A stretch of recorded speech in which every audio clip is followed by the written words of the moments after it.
Hi guys, my name is Michelle. I'm a tutor for Chegg Tutors and I usually teach in English, math, and psychology. And today we're going to be talking about the losses and gains of working in groups. And so there's this theory in social psychology that is called the social impact theory. And it suggests that the total impact of other people on an individual depends on three characteristics of the observers, which are the source of the influence. And so one, their number. As the number of observers increases, so does their impact. And so in the smaller group, it's all about each individual, and therefore they might work harder if more pressure is on the smaller spread of people.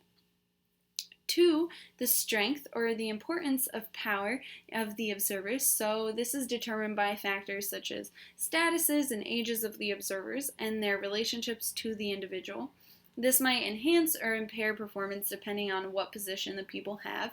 For example, if the observers are made of professors or students or parents, and so on. So finally, three, the immediacy of the audience.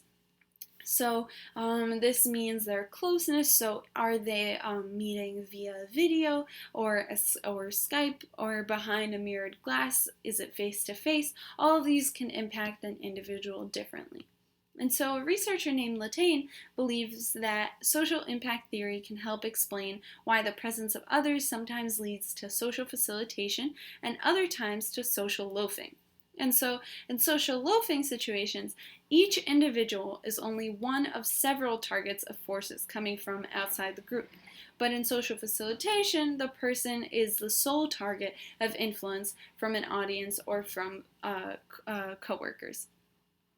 So for example, in social loafing, if a boss is yelling at multiple people for not doing their job, the group is not being identified individually, and therefore social loafing might occur because no one is being put on the spot directly.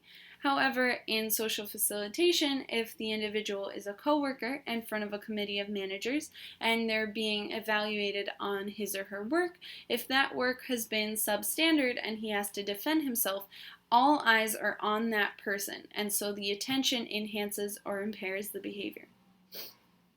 So another factor in group settings is called group polarization.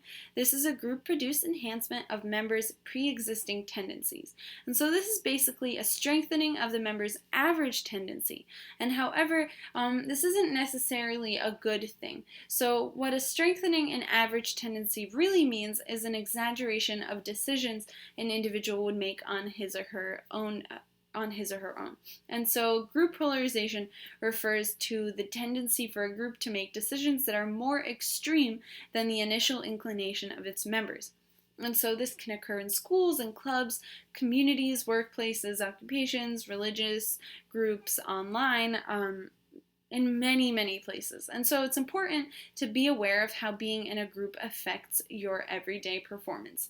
There are other factors that I discuss in other videos regarding how different situations cause different effects on individuals within a group, but this is all we're going to cover today. Thanks so much for listening and have a great night.